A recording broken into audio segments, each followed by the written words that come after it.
Should I start now? Yeah. Greetings, everyone. Thank you for joining us today for episode 2 of Let's Talk STEM about studying abroad. This series of Let's Talk STEM is organized by the STEM Factor. We at the STEM Factor envision to bridge the exposure and opportunity gap for all STEM enthusiasts. We try to build a community of STEM learners, educators, professionals to channelize the resources. And we conduct speaker sessions with students or professionals who have done something significant in their career. We aim to fill the dearth of resources available for students pursuing STEM careers. Now, we would love to introduce our esteemed speaker to all of you. Kashish, please go ahead. Greetings, everyone. I hope I am audible and visible. So I hope that everyone is keeping safe and healthy. So I'll take this moment to introduce our speaker for the session. Miss Lavanya is a master's student in economics at the University of Chicago. She completed her undergraduate degree from Sri Ram College of Commerce, University of Delhi. She is deeply interested in pursuing research in the fields of macroeconomics and financial instability. She is also the founder of Elpis Educational Consulting, an initiative to provide affordable and quality help to students working on their foreign admission processes. They also provide GRE, GMAT, and CAT coaching to students. Apart from this, she is an avid reader, a musician, a classical dancer, and believes that recharging your brain is as important as fueling it. So, in total, she is a very resourceful and a multifarious personality. So, we are really glad to have you here, Lavanya. Now you can take over. Thank you so much.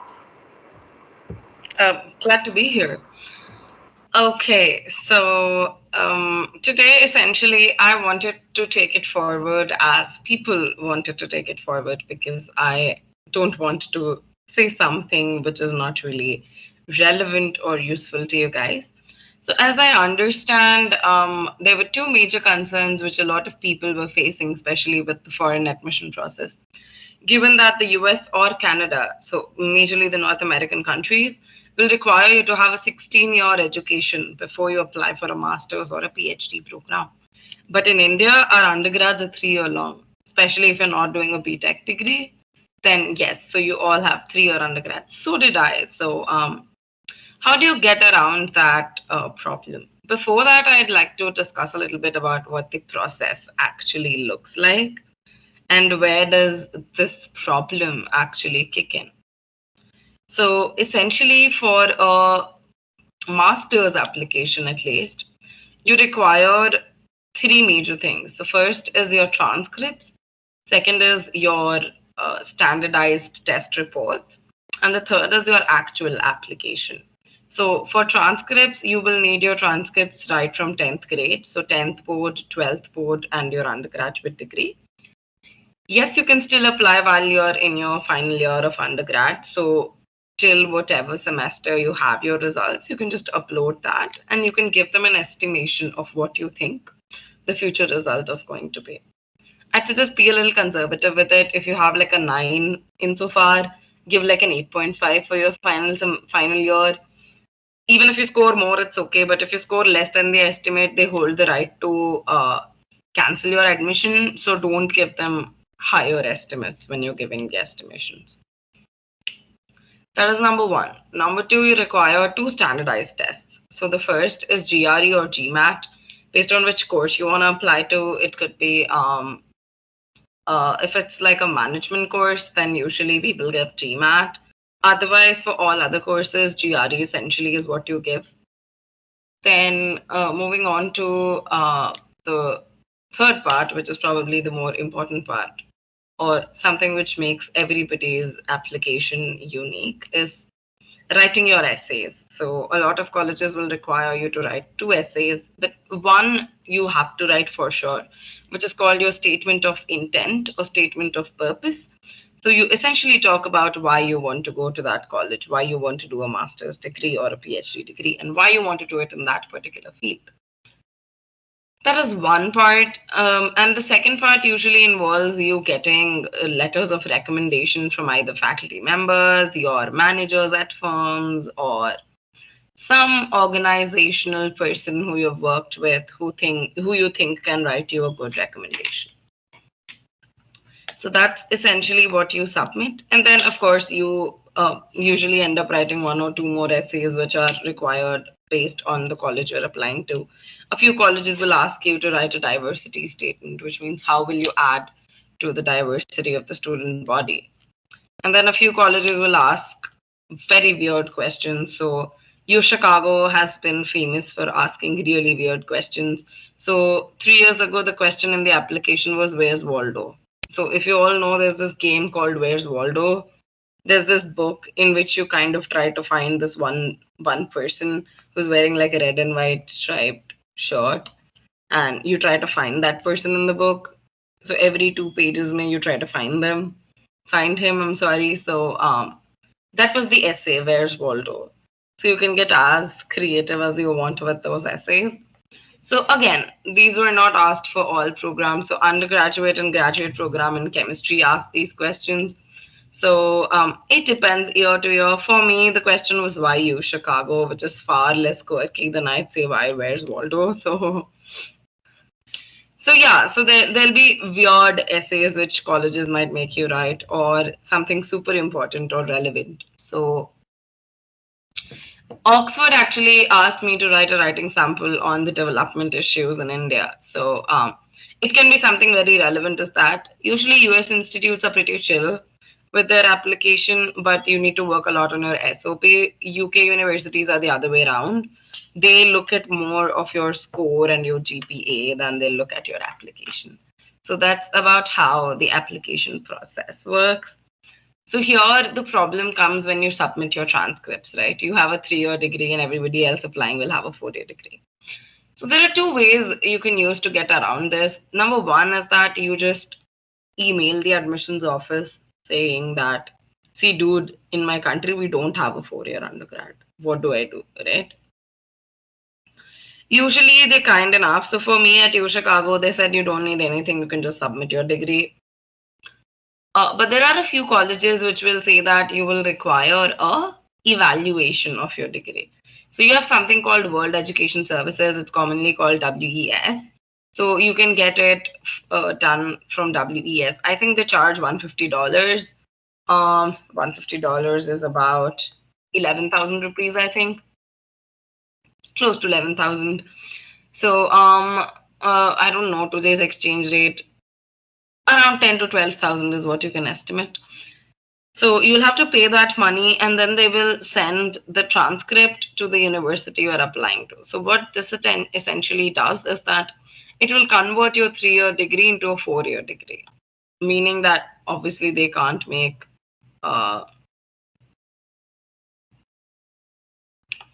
it'll be something like this, right? So let's say you've taken 4 papers in your first year. I'm talking about DU, which like I'm hoping at least a few of you are from. So we have like four papers each semester in the first year and third year, and 5 papers each semester in the second year. So here essentially they take only 3 papers per semester.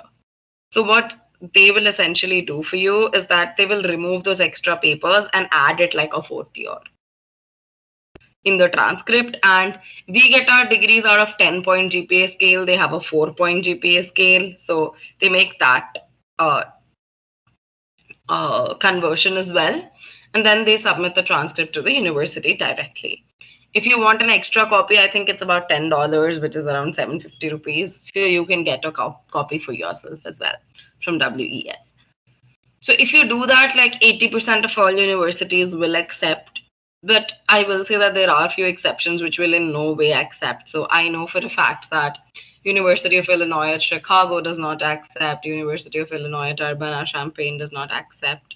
University of Wisconsin at Madison does not accept. University of Wisconsin at Milwaukee doesn't accept. So these people, they will not accept your degree. So you essentially have to do 1 year additional course or do your master's and then come here for another master's. Which I'd say don't do it. Find universities which will accept 3 year degrees, because I'm sure you will have universities which will accept. So try and look for those. So that's how at least I got around the problem. But most times, even before you get a WS evaluation, just email those people. People are really nice. They will tell you what to do. So, like at U Chicago, like I said, I just emailed and they were like, "Hi, it's okay. You don't have to do anything. Just submit your transcript. We've taken a note of the fact that your degree is 3 year long. It's not that you did it in 3 years. It's that the degree itself is 3 years long." So that's something which you can always do. So there will be, like I said, colleges which will not accept in any case. Then just don't apply to those colleges. You will get better options which do accept. So it's okay. You don't have to worry too much about it. So I'd say that's about it from my end. And I'd love to take on questions and answer, because I did want this to be a more interactive kind of a session than me just blabbing about things. Yeah, right. So, since the speaker also said the floor is now open for questions, if you have any, you can simply raise your hand and we'll ask you to then ask your question. Hi, Lavanya. So actually, we collected few of the questions from the form itself. So there were multiple, so there were multiple questions where they were asking to just briefly explain about the GRE structure there. Sure. So the GRE is like this, right? So you have the first section, which is called Analytical Writing Assessment. So you write 2 essays there, which is called Analyzing an Issue and Analyzing a Task. So you do that. Then that is 1 hour long, so 30 minutes for each essay. And then you have a 5-minute break. And then you do your quant section number 1. 2-minute break, verbal section number 1. So just so you know, you have 25 questions, 40 minutes for your verbal, and fairly similar for quant as well. I can actually give you the exact count. I will have it on my Word. Give me 1 second.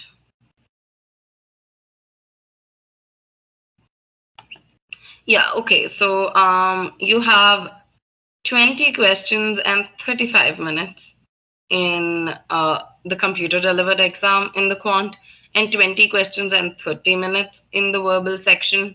But if it's a paper based, then you have 25 questions, 40 minutes in the quant, and 25 questions, 35 minutes in the verbal. So you have 2 sets of these, right? So you start with AWA, you get a break, you write 1 quant plus verbal, then you get another break, and then you write another quant plus verbal. And then you get a break, and then you write something called the experiment section. So that can be quant or verbal, and you still have to give it as if you're giving your actual exam, because they might end up considering that score instead of your second one. So you never know which one they're going to consider of the last 2. The first one is for sure considered. Among the second and third, you never know. We usually get the quant section in India. If you're giving the GRE test from India, you usually get the quant section as the experiment. But you have to make sure that you're giving both the second and third quant sections as if it is the second quant section, right? So that is how the GRE test is structured.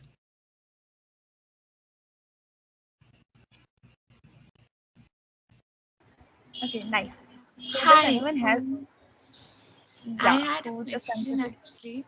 While applying to US and UK colleges for an MBA, we usually submit our GMAT scores and get done with our application, SOPs, essays, everything.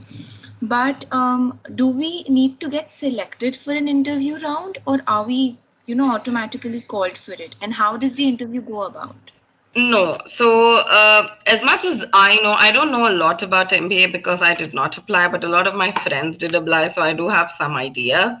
Not everybody is shortlisted for the interview. You submit your application and then you start getting interview calls about a month and a half later. A few people just don't get those calls, which essentially means that they're not through. and then few people get them, which means you're through to the interview round. And in the interview, they can ask you anything ranging from your subject, why you are interested in the MBA, to very, very classic consulting MBA questions as well, if you've expressed an interest.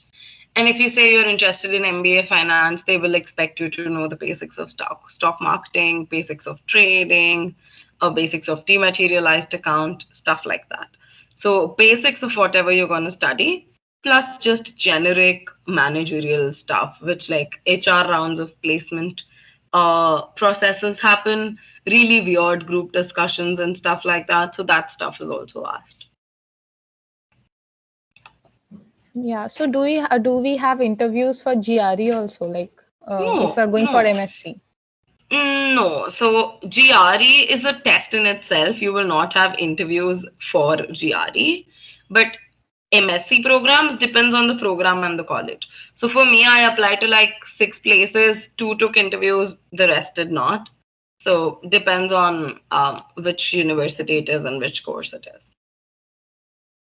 And if it's not an MBA program, then you can expect to get grilled in your subject in the interview, because that is what happened with me.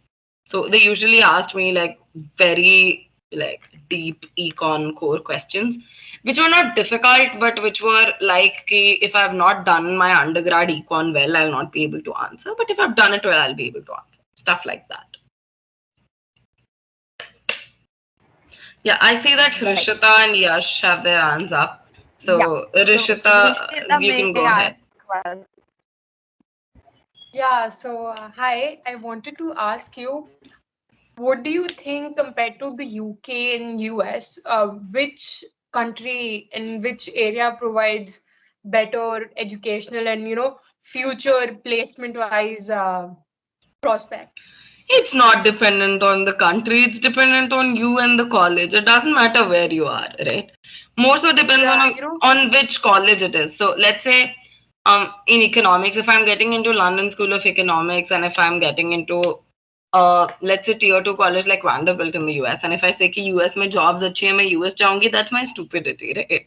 I should go to LSE. So think of where you're getting a better college and which college has better student placement records, and don't think about the country way too much.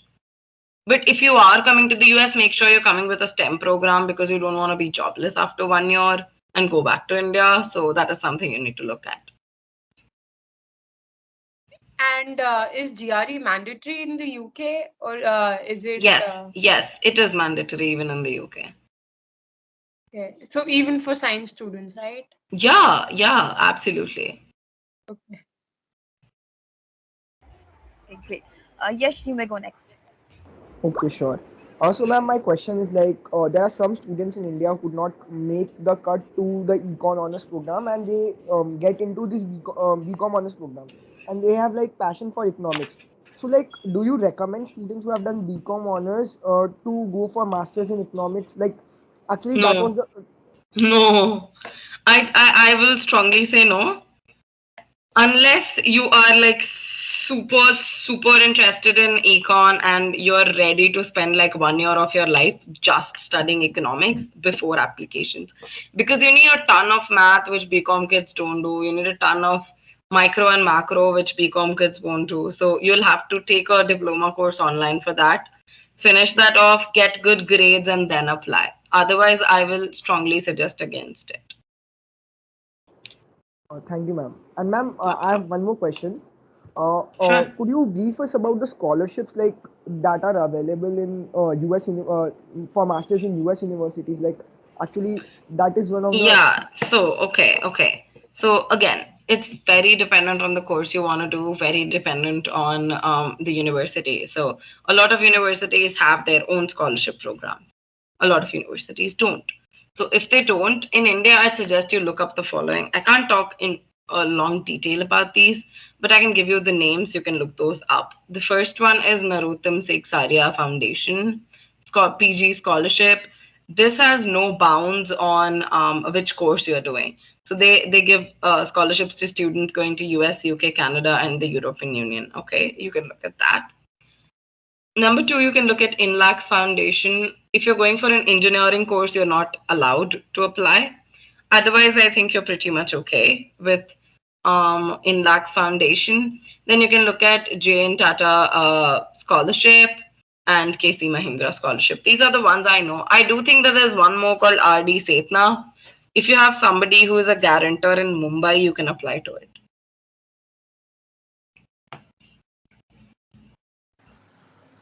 I guess Rishita raised her hand again. Do you have any Yeah. question, Yeah, Rishita? I had one more doubt. I wanted to ask. You said about creating a four-year transcript, right? By the College of WES, Yeah, WES, no, the yeah. college will not. Yeah, okay. So can we submit that transcript, the four-year transcript, to different colleges as No, per? No. no. So you have to get it evaluated by WES. Even if you have a copy, you will not be allowed to submit the transcript on your own. The agency will have to do it. So even when I applied, I had to get SRCC to submit my transcripts. They don't accept transcripts if you are submitting them. In the initial stage of the application, yes, but once you get shortlisted for the interview round or something, they will require an official transcript, which essentially means that WES has to send it and not you. Okay. No, Yeah. while I'm in the admission process and I'm looking at different universities. Yeah, then you don't even need WES. Then you can just send your actual DU transcript of whichever university you're from, the transcript. Yeah. Okay. So basically, I won't use the WES transcript Unless you get shortlisted for something. Yes. Okay. Okay. Thank you so much. No problem. So if there is no hand raise, can we take few questions from the form itself? Yeah, sure. Yeah. Go ahead. Okay, so there's a question called, considering GRE is currently waived in USA and UK, do you have any idea or news whether, where or when it will be resumed? Just so you know, that is factually incorrect. More than 80% universities are requiring GRE now, given that GRE at home option is now available. So I'd suggest you look that up really, really carefully. And even if the university is saying it as optional, I strongly suggest that you give the GRE and submit the score, because you're not from a US university. It's a good indicator as to where you stand. So it's important that you do give it, even if it's optional. So if you can't go to a center and give it, which I think you probably can, given the state of COVID in India right now is not very bad. So I think you can give it. If you can't, give it from home and still submit the score. Yes, I think we have one question from Kashika. Yeah, while going through your own application process, did you hire a counselor? Did you take help from a counselor as such? No, I did not. I did everything on my own. I did not join any coaching center. I did not take any consultants' help. All I did was speak to a lot of seniors, network with a lot of people on LinkedIn, and took the help of my teachers. I've had amazing teachers at SR, and they helped me through a lot of the process. And amazing seniors. So yes. Also, did you speak to alumni of your university, like the university you're currently studying in? Chicago, not really, because there was nobody I knew who had actually gotten through the program I got through. So, like in the past 3 years, about 10 people from SRCC applied. Nobody made it to Chicago. But I did have a senior who actually made it to Yale and who made it to Columbia, who went to Columbia, who's actually an RA at Chicago right now. So he helped me through a lot of it, to be fair, at least for the Chicago part of it. Okay, thank you. Yeah, no problem. Okay, so taking another question from the form, like in the GRE exam, do we have to remember the college code, like, and how many colleges can we give at that moment? You don't have to remember the college code. You can give up to 4 colleges at the moment to send your free transcripts. Otherwise, they charge $27 per transcript sent. And you don't need to remember. You can just search in the search bar there and it'll show you the name of the college and the college code. You don't have to remember anything.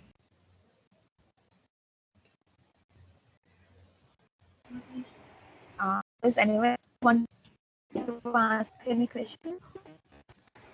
We can simply do we have more questions from Shramana? Yeah, I think Yash. Yeah, yes, just raised a hand. Go ahead. Okay, so my question is like, how would you recommend a student to diversify his college list? Because like there are many students who just like apply to only tier one colleges, uh, like the top colleges.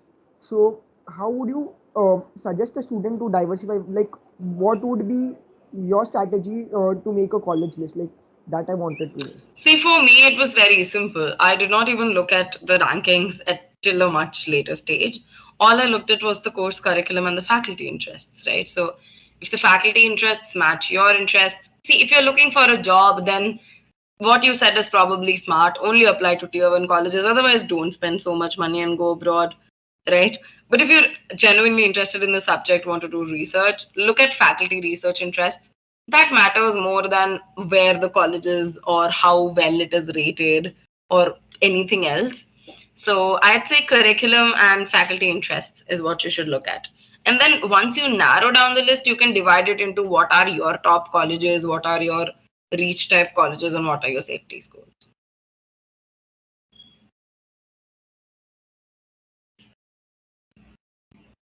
Thank you, ma'am. Thank you, ma'am.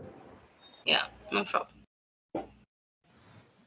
Do you have any suggestions for students who are, gonna begin writing their SOPs and essays in a few days? Don't plagiarize. Don't plagiarize. Do not plagiarize, and do not go to consulting firms which will push you into colleges they have tie-ups with.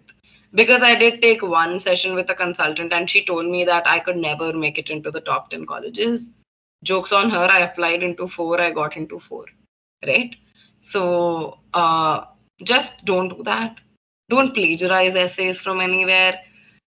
And make sure that you give a good amount of time. Take about 2 weeks at least to write it and 2 weeks to edit it. Every single day you'll have new thoughts. If you sit for 6 hours and edit something, it'll be very different from what it'll be if you take 6 hours in 3 different days and you edit it. So make sure you're giving yourself that time. Send it to seniors in your own branch. Let's say you're from biological sciences. Send it to somebody from your own college or from the university you're aiming at and ask them to review it. Don't start texting random people on LinkedIn ki bhai you are in the college which I want to go to, can you review my SOP? That's very mean. Try messaging people who you have a connection with. So I took the help of my seniors from SRCC who were in Colombia. I didn't message random people in Colombia, right? So that's something you need to think about. And I think that is one thing which is very important. Get people's opinions.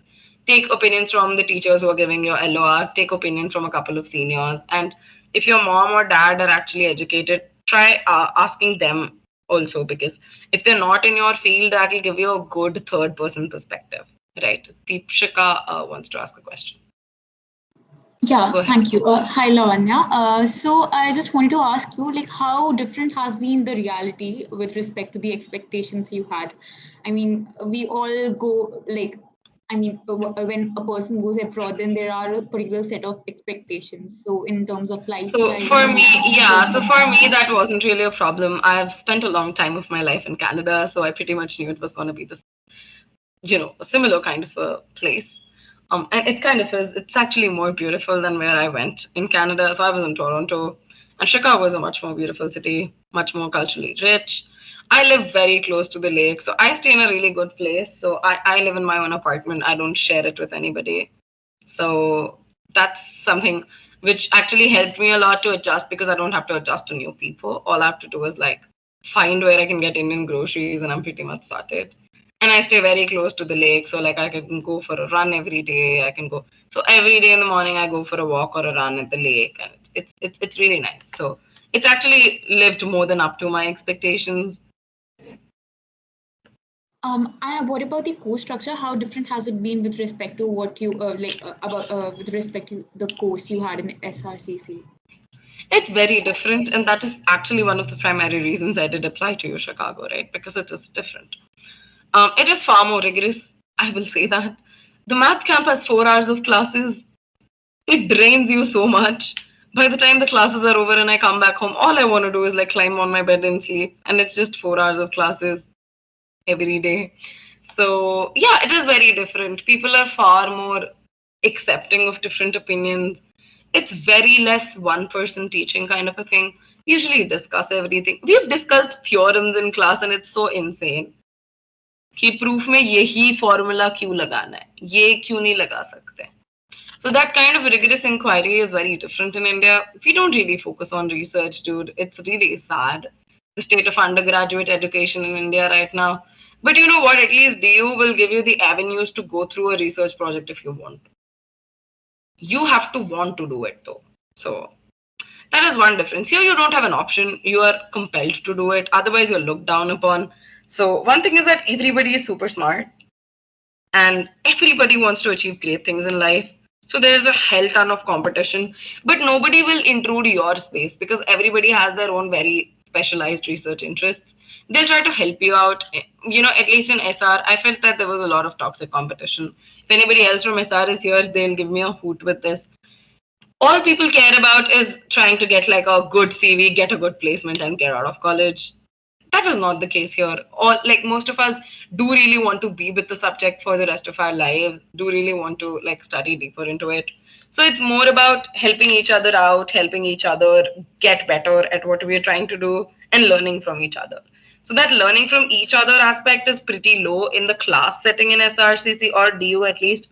That is where societies come in, but here in the class itself, it's very, very collaborative. Yeah, I can actually relate with that because I'm myself from Miranda House and I'm currently in JNU. Like I'm pursuing my master's from there, and like here the environment is very much different from what it was in Miranda. So I completely agree with you on that. Like absolutely.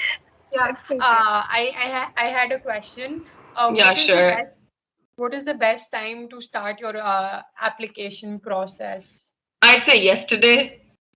No, like I just started my second year of my. Okay. So next year around this time is when you should look at things. So basically, when I'll be getting my degree, like at that time. Fifth semester, I guess. Fifth semester. Yeah, starting your fifth semester, dude. When you're starting your fifth semester. Okay, but next year this time I'll be in. I'll be in fifth. Yeah. Yeah. Got it.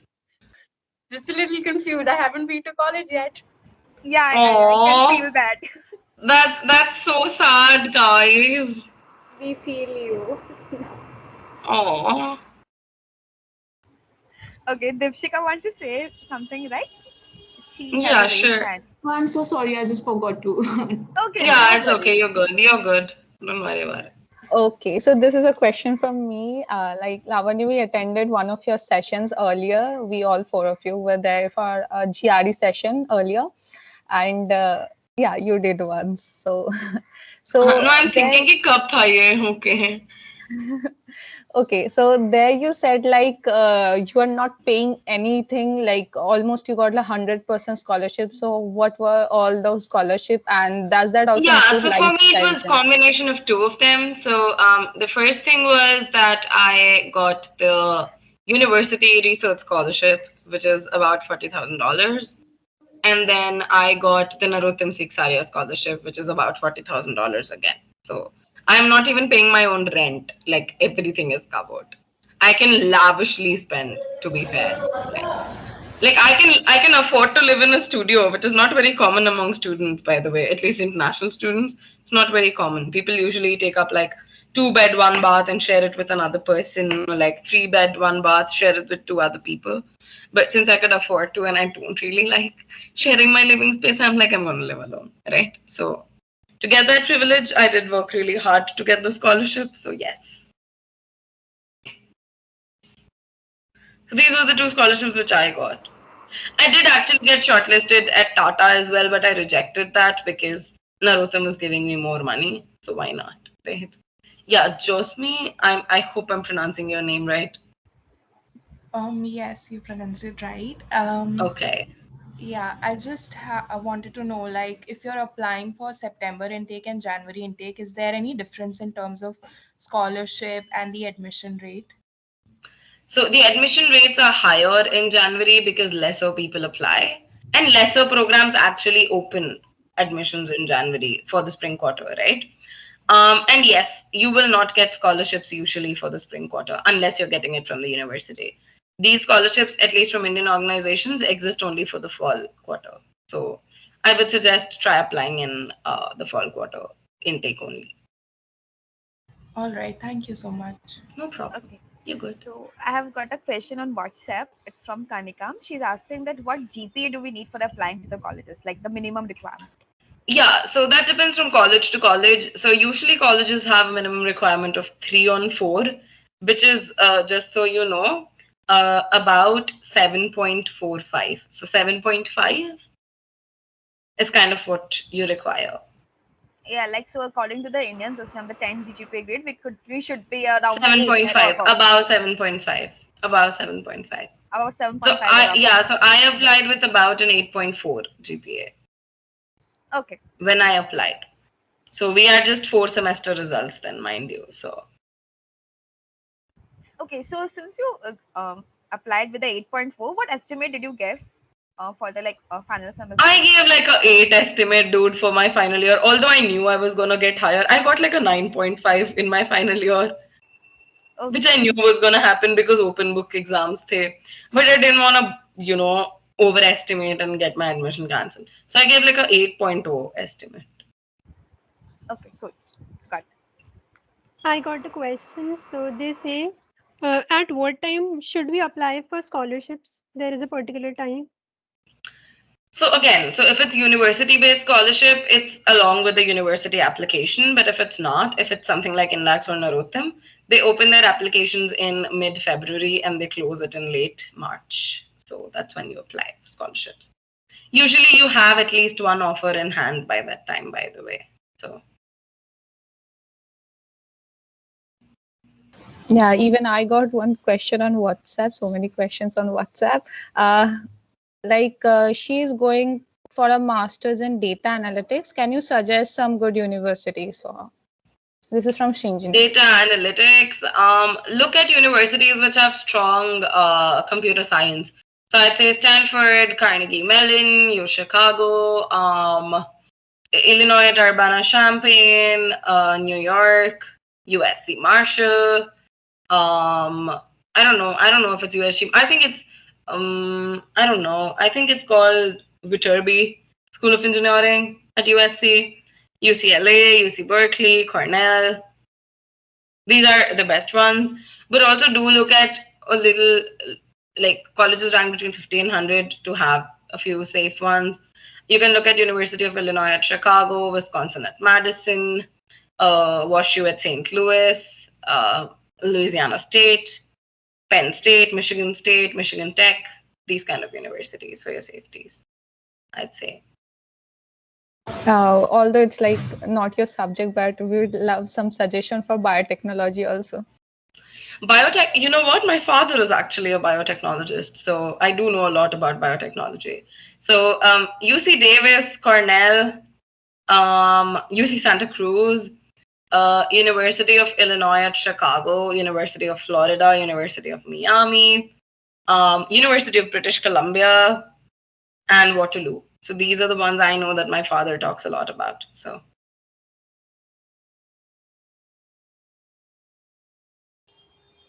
Great. Any more questions? Anyone? Like I got one more. It says do we get scholarship? I mean fee waiver for the application fee also, and what is the normal range for application fee? No, we don't usually get the waiver. The application fee can range anywhere between $50 to $100. So that's about 3,000 to 7,500 rupees. So yes, if you want to apply and you do not get waivers you usually end up applying about 10 colleges. It usually costs you around 80,000 to 1 lakh rupees to apply, excluding your GRE and IELTS cost, which is another 45,000. Right. So I see that Herleen has raised her hand. Hi, Lavanya. Yeah, hi. I'm in my final year of graduation. I'm also doing economics honors from Delhi University. So till last year, I was inclined towards data analysis and was looking for some courses for data analysis only. But recently, I've shifted my plan for masters in economics. But I had dropped my plan for my masters from abroad. But now again, I'm looking for masters in abroad only. And I haven't Okay. started with my application process or writing the SOPs and all. I've just started, and I think I Okay. have to apply from next month onwards. Yeah, yeah, that is correct. So are you done with your GRE and IELTS? If not, if not, I'd say don't apply this time for universities which have a December deadline. Apply to only those which have later deadlines. You can look at UCLA, U Chicago, LSE, UCL, these colleges. I'd say don't apply to colleges which have December deadlines and do it hardbadi mein and don't get in, right? You don't want to waste money, right? So that is what I'd suggest. So it would Start. be better to apply next year. No, apply to colleges which don't have jaldi applications, na? Apply to U Chicago, UCLA, apply to London School of Economics, University College London, apply to Vanderbilt. All these have March deadlines. So look at colleges which have later deadlines. You can apply to Barcelona Graduate School, Bocconi University, Italy. All these have much later deadlines. So apply to these programs. And I want to know, you just said that the scholarships, the Narottam and all, they open up in Feb and they generally close up in March.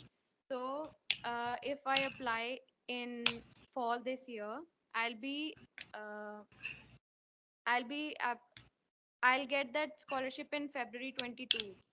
I can apply No, for it. no, you will, yeah, you can apply for it. You don't really have to submit an acceptance letter till the interview, which is in April. So by then, though, you'll have your acceptance letter if you've gotten in anywhere. So you can just apply saying where all you have applied for these scholarships. You getting it? Okay, got a point. Yeah. Only for inlats, they need an admission offer beforehand.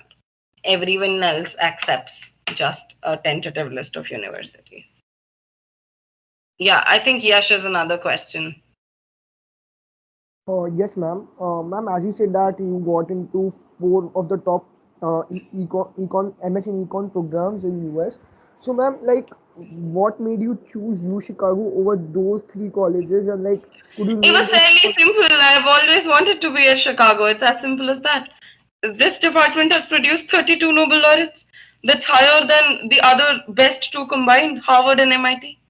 That's higher than both of those combined. It's very simple. If you get into U Chicago, you go to U Chicago, dude, in economics. There's no other question. Basically, it's the holy grail. Yeah, absolutely, dude. Absolutely. Like, I've met like 3 Nobel laureates in the 15 days I've been here. It's that great. It's that amazing. Actually, I had applied for the undergraduate program over there, but yeah, so essays were so quirky. Like, actually, I like, know. I know. I did it too. I got in for my undergrad, but I couldn't go because I was not well health wise.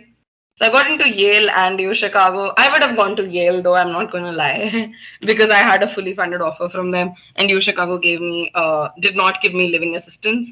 So I would have gone to Yale. But yes, but I decided to stay back in India and come for my master's. So yeah, it is a really quirky school. You will realize that if you're here. The faculty are super quirky, the students are super quirky. The canteens and cafes are super quirky. I can't say more than that. Yeah, we have another question, I guess, from Josmi. Yes, go ahead. Hi. So I had another one that if I take a break like of 1 year and then do my get in a company or something, and then if I apply, so does my college marks and everything get more weightage, or do they consider more that I've done in the company and all? Depends on the program, right? If you're applying for an academic oriented program, they don't even care what you've done in your company. But if it's like an MBA course or a master's in finance course where actually WorkX is relevant, then they will give a lot of weight to the WorkX and less to the academic part of your CV. All right. Thank you. Yeah, no problem. So I got another question on WhatsApp. Like, is IELTS and TOEFL is a really necessity for admission in foreign university? Which I know it's yes, obviously. Yeah, And it is. and I would like to like ask like what's the structure of IELTS and how difficult it's or how different it is IELTS is from TOEFL. yeah, so I don't know about TOEFL because I gave only IELTS. And IELTS has like 4 sections: listening, speaking, reading, writing. It's fairly simple. You can just Google it up. It's fairly simple. It's a very simple exam. Don't think too much about it. Yeah, I think we have a question from Sanya Nair. Also, Josny, if you're done with the question, can you put your hand down? Yeah, okay, perfect. Sanya, go ahead. Hello, ma'am. So I have one question that, like you said, that we require a 16-year education.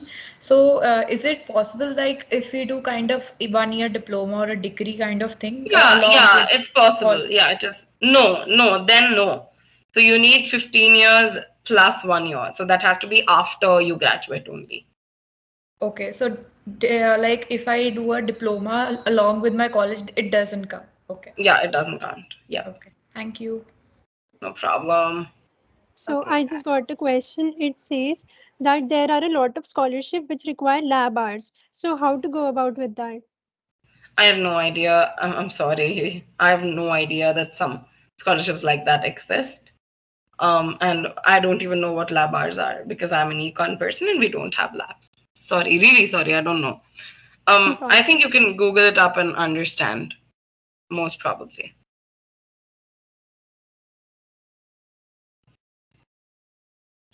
Anything else, you guys? No, I just got one more questions on WhatsApp. She says that in GRE there are things like English and maths come basically, like the quantitative and those subjects. So and there is GRE subject specific GRE as well that we give for biology, physics, and chemistry. So if we give the general GRE, is it applicable for courses like biological sciences and all? Yeah, you don't have to give subject GRE unless you don't have an undergraduate degree in the same subject. Like Yash said, he's from BCom honors, wants to shift into econ, then he has to give the subject GRE. If you are an undergraduate econ major, then only the general GRE will work. Irrespective, you have to give the general GRE. And Herleen, I think, has a question. And I think after that, we're going to stop questions. Yeah, right. This is the last question we are taking. So, yeah, Herleen. Since Canada and USA require, most universities require 16-year education. So is it possible that after completing my undergrad, that 15 years, I enroll myself into a master's program in India and I complete only 1 year there in master's? No. You need a transcript. So you will have to finish 2 years if you want them to consider that. Yeah. No, only 1 year will not work. But you can look at 1 year diploma programs in India if you want. Even IGNOU se diploma will work. IGNOU se? Yeah. Even IGNOU se it'll work. Okay, and last thing about the STEM programs. Since economics is not covered under the STEM. So it is covered, just so you know. It is covered as a STEM course. Thank you. Yeah.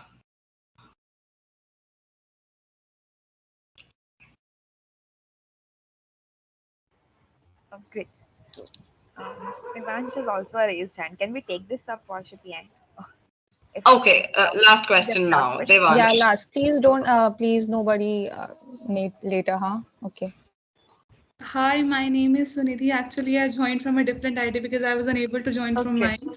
It's okay, you're good. Go ahead. Yeah, actually, I am a third-year student of science, chemistry to be more precise. I am an undergraduate student and I am thinking for PhD abroad. I'm thinking to get admission in a good IIT for MSc so that I can apply with the recommendation of a good professor. Well, there are many misconceptions of PhD for applying PhD abroad, like issues like GRE. And just so you know, you can directly apply for a PhD. I have a friend, exactly in chemistry actually, from St. Stephen's. He got into Oxford for his PhD directly. So you can apply for a MPhil plus PhD program directly, by the way. Well, actually, I would like to know more about the admission procedure. Actually, what the process is to be followed, like when should I apply if I if I think of doing MSc with a good IIT, actually I'm preparing for that so that I get admission in a good IIT though. Well, in what month or in what semester should I start preparing, and for what should I prepare? Again. So very dependent on the colleges. Summer is when you should prepare for your GRE and IELTS and finish those off by August, September. Apply in September, October of next year. I have already cracked my IELTS exam, but that has expired. So you still have to do it again, right? So it doesn't matter. Yeah. Yes. So should I also prepare for GRE? Because yes, absolutely. You do have to give your GRE even for PhD programs. Okay, so okay. So should I start with the IELTS and then I'll go for the filling up a form for? I'd say no. Give your GRE first. Get done with your MSc. Don't do two things at once. It will be impossible. Get into an IIT and then discuss with your professors as to where you should apply. Especially in science courses, the mentor matters more than the college. So think of these things, talk, and then they will guide you. I'm not the right person to ask these questions. Just so you know, GRE is important and you can give your GRE as soon as you can because it's valid for 5 years. So that is all I can give from my end. Okay, thank you so much. No problem. So I think we are good now. Yeah, I'd request a vote of thanks from Vishali and we'll get over with the session. Yeah. Okay, so sure. Thank you, Lavanya. Even after your busy schedule, you were there with us. So it was nice having you. It was a really insightful session, and I hope most of the questions were answered. So, and if you guys want to connect with Lavanya on LinkedIn, you can go for it. And for more sessions, look forward to our page on Instagram, the STEM Factors. Thank you. Thank you, guys. I will go head to bed. It's 12:30 a.m. I have to wake up at 7 in the morning. Bye-bye. Thank you so much, Lavanya. Good night. Bye. Thank you. Bye-bye. Have a good day, you guys. Don't go out. Stay indoors. Sure. Bye. Bye-bye. Take care. You too. Thank you, everyone, for joining in. We are closing the session. If anyone wants to say anything, you may go ahead. Well, a special thanks to all of you for organizing